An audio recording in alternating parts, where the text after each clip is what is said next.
So in our remaining 5 or so minutes, same question to both of you.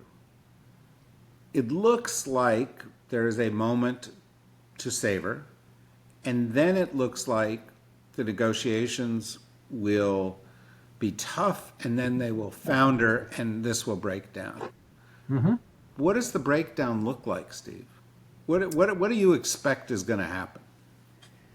Yeah, I have a very, very dark view of what the outcome of all of this is. You remember there was a time when day after plans were raining from think tanks in Washington and so on and so forth. And I read them and I said, this is totally detached from reality. And this is what this plan is, detached from reality. What it seems to me will happen is that we'll go back to some horrible version of the status quo that existed prior to October 7th, but with the Israeli government giving itself the right to intervene in Gaza at will. So there won't be new Palestinian governance. There really won't be much in the way of reconstruction. Poor Gazans will be dependent upon what the international community can get through there. There will be warlordism and violence, with the Israelis intervening intermittently, and the Egyptians and the Israelis keeping keeping Gaza bottled up.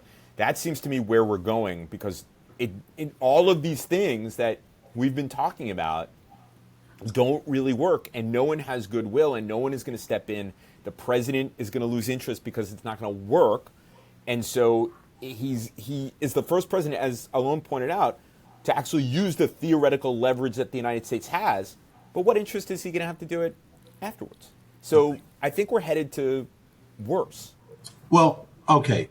Because David earlier said that I could go one worse than you in terms of pessimism, let me take everything you just said, adopt it, and then just posit this to you. It'll spill over into the West Bank. I will get behind that as well. Yes. See, 100%. David? See? We all agree here. I knew I could count on you. Yeah, I know. But how to just address the same question I posed to Steve, but in one other context, which you have a particular perspective on, which is we've got what, 4 months between now and the Israeli election. How does how many 6 months? Well, the minimum is, if the government falls, it's a minimum of 90 days. So let's say 3 months. By law, it's a year from now. It's October 26th. Okay. Well, it doesn't change my question. At some point in the next year, Netanyahu is going to be up for office again. So everything is done in an Israeli political context. Yep. Netanyahu has indicated by his activity for 2 years that he believes maintaining wars is, his trump card, you'll forgive me, in staying in office, right? Yep. And what my cynical mind, listening to where we are, has him say, well, they could not hand over the arms. They could not agree to our terms on a government.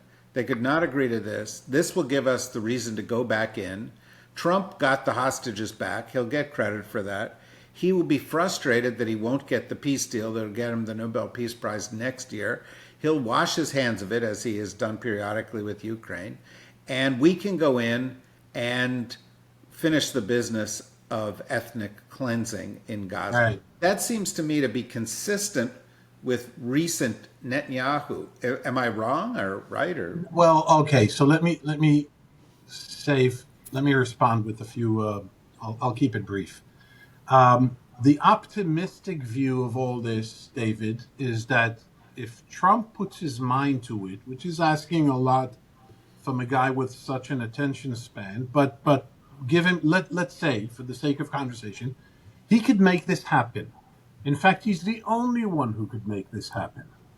Biden couldn't, Obama couldn't, Clinton couldn't, Carter tried, but it was a different era. Trump could make this happen. Will he? I doubt it. Will he have the engagement, the commitment to continue? I doubt it. The second thing relates to what you said about the cynical thinking or cynical deductions of what Netanyahu says and does.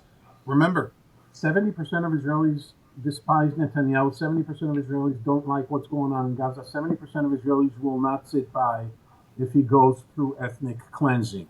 And a word of caution here to me as an Israeli, you gentlemen may not be affected by it as much.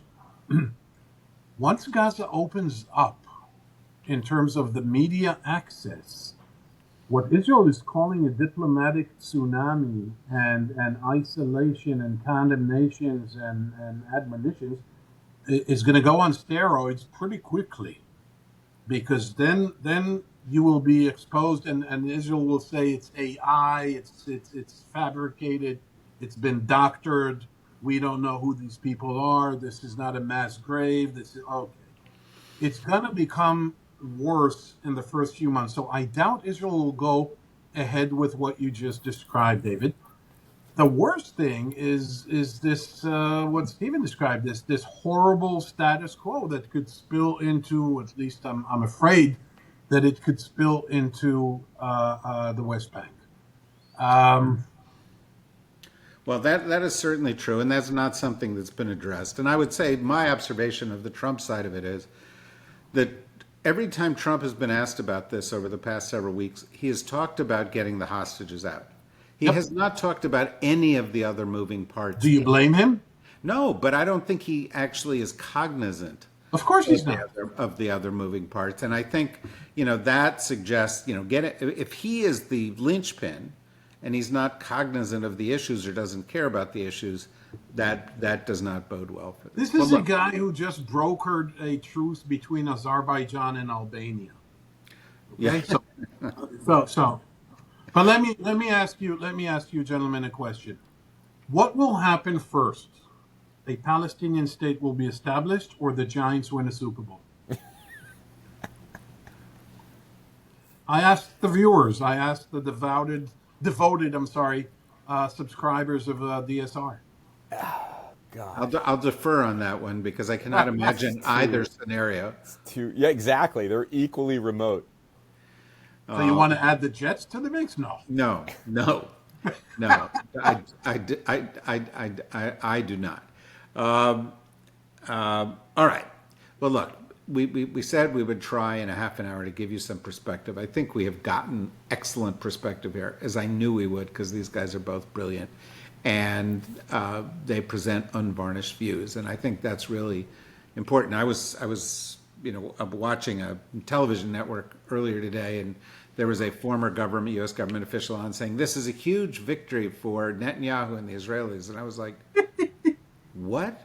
But that kind of thing happens, all the time. Anyway, I think we're cutting to the chase here, and I hope that everybody finds this first of the two emergency podcasts we're doing on this useful. We're going to do a second one tomorrow, in which we're going to have the view of our friend that Alon mentioned earlier, Shibli Talami, who is a Palestinian scholar based in the United States who studies this, to provide a perspective there. And to get a regional perspective, we will have our friend who is also a regional scholar, Kim Gaddis from Lebanon, providing some views. And I think between these two things, you will get. They are both brilliant, if I may say so. I second that, absolutely. And you should ask them about the Giants and the Palestinian state. Yeah. But, it's important to get other perspectives. Well, I imagine we'll end up just where we did on this.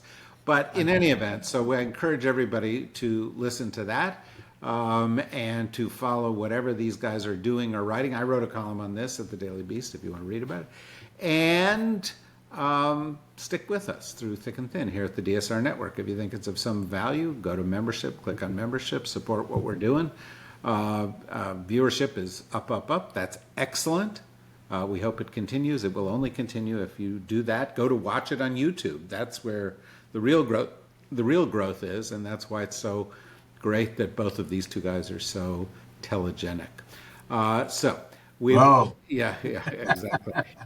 So we will hopefully see both of you again soon, and see all of you in the audience again even sooner. Until then, bye-bye. Thank you. Thank you. We're off.